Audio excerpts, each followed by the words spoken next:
جناب صالبہ بیٹھے تھے، فرمایا فلاں کو بلا کے لاؤ. جب بلانے گئے تو رستے میں عورت پہ نظر پڑی. پہلی نظر تو معاف ہے لیکن دوبارہ دیکھ بیٹھے. دوبارہ نظر پڑی تو پریشان ہو گئے. خیال آیا میں نے تو خیانت کی اپنے نبی پاک سے. حضور نے تو منع کیا یہ کام کرنے سے. اب واپس حضور کے پاس نہیں آئے، جنگل میں چلے گئے. ابن قدامہ نے کتاب التوابین میں اس روایت کو لکھا ہے. کہتے 40 دن وہ پہاڑوں میں روتے رہے کہ یا اللہ مجھ سے غلطی ہو گئی. کتنے دن؟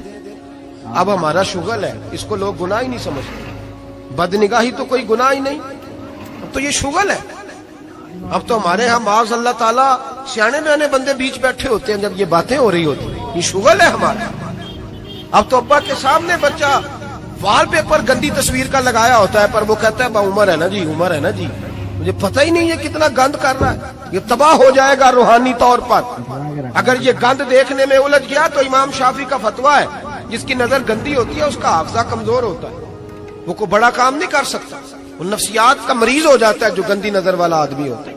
ہمیں پتہ ہی نہیں کہ ہمارے مسائل اصل میں ہیں کیا. تو 40 دن جنگل میں روتے رہے. 40 دن محبوب سارا کچھ جانتے تھے پر خاموش رہے. حضرت جبریل امین حاضر ہوئے. عرض کی یا رسول اللہ آپ کا وہ غلام رو رہا ہے. رب کہتا اسے بلا لے، میں نے اس کا گناہ معاف کر دیا. نبی پاک صلی اللہ علیہ وسلم نے حضرت مولا علی شیر خدا اور جناب سلمان فارسی کو بھیجا، فرمایا فلاں جگہ ہے لے آؤ. کہتے جب ہم گئے تو 2 پہاڑوں کے درمیان جناب صالبہ تڑپ کے رو رہے.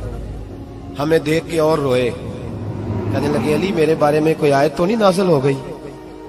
تو کہا نہیں، چل حضور نے بلایا ہے. کہا اچھا حضور کہتے کیا تھے، فرماتے کیا تھے؟ کہا پتہ نہیں لیکن بلایا ہے. کہتے جب ہمارے ساتھ چلنے لگے مسجد نبوی قریب آئی تو کہنے لگے علی بہت بڑا گناہ کر بیٹھا ہوں، نظریں میلی ہو گئی، وضو نہیں آنکھوں کا، مجھے ڈائریکٹ نہ لے کے جاؤ حضور کے پاس. جب نبی پاک نماز کی نیت باندھ لینا پھر میں جاؤں گا، میں پیچھے کھڑا ہو جاؤں گا حضور کے. میری طبیعت میں حوصلہ نہیں. یہاں تو پتہ نہیں میں کس طرح عشق رسول کا دعویٰ کرتا ہوں منبر پر بیٹھ کر. اور ہماری یہ میلاد آئے گا تو محافل میلاد میں اس طرح کے دعوے ہوں گے اسٹیج پر کہ علمان والحفیظ. پتہ نہیں کیا کیا لوگ کہہ دیں گے، پتہ نہیں ہم کیا ہیں اور ہم کیا کہہ رہے ہیں. من آنم کے من دانم، پتہ ہی نہیں اور کتنا بڑا دعویٰ کر دیا. کہ میرے اندر طاقت نہیں سامنا کرنے.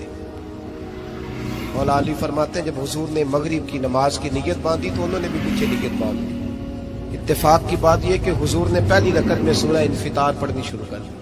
اذا السماء انفطرت واذا الكواكب انتصرت واذا البحار فجرت. کہتے ہیں جب محبوب اس آیت میں پہنچے نا کہ یا ایھا الانسان ما غرک بربک الکریم، اے انسان تجھے کس چیز نے دھوکے میں ڈال دیا، حالانکہ تیرا رب تو بڑا ہی کرم کرنے والا ہے. تو کس طرح کسی اور کے دھوکے میں بربک الکریم. اور ضمیر واحد ہے، میں تفسیر پہ نہیں جاتا. کہا تیرا اپنا رب، بربک تیرا اپنا رب، تیرا رب تو بڑا کریم ہے، تو پھر بھی کہیں اور چلا گیا. جب یہ آیت سنی تو پیچھے چیخ ماری، بے ہوش ہو کے گر گئے. گھر والے گھر لے گئے.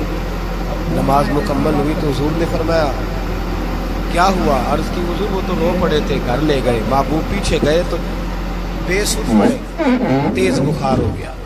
نبی کریم سرہانے بیٹھے اور ان کی گردن کو اٹھا کر سر کو گود میں رکھا اور جب بالوں میں دستے مبارک پھیرا تو آنکھیں کھول دی اور جھٹ سے اپنا سر زمین پہ رکھ کے کہنے لگے حضور میں اس قابل نہیں کہ آپ کی گود میں میرا سارا ہے، اس قابل نہیں، بڑا مجرم. محبوب نے فرمایا تجھے مبارک ہو، رب نے تجھے معاف کر دیا ہے، اللہ بھی راضی ہے، میں بھی راضی ہوں. اب حضور کے قدموں کے قریب آئے تو کہنے لگے حضور آپ راضی ہیں؟ کہا راضی. فرمایا پھر میرے لیے دعا کرو، اللہ اسی رضا میں مجھے قبول کر. بس یہ بات ہوئی تھی، انہوں نے کلمہ پڑھا تو روح پرواز کر. پرواز میرے بھائی احساس پیدا کر. یاد رکھیں اگر روحانی زندگی صحیح نہیں نہ ہوگی، یاد رکھ لیں کسی کا کوئی نقصان نہیں. سارے سکون سے سو جائیں گے، آپ نہیں سو پائیں گے. اگر آپ کے ضمیر پہ بوجھ رہیں گے نا تو سارے لوگ رمضان میں 4 قرآن پاک ختم کریں گے، آپ 10 پارے بھی نہیں پڑھ پائیں گے. اگر آپ اپنے آپ کو صحیح نہیں کریں گے، روحانی زندگی بحال نہیں ہوگی، تو یاد رکھنا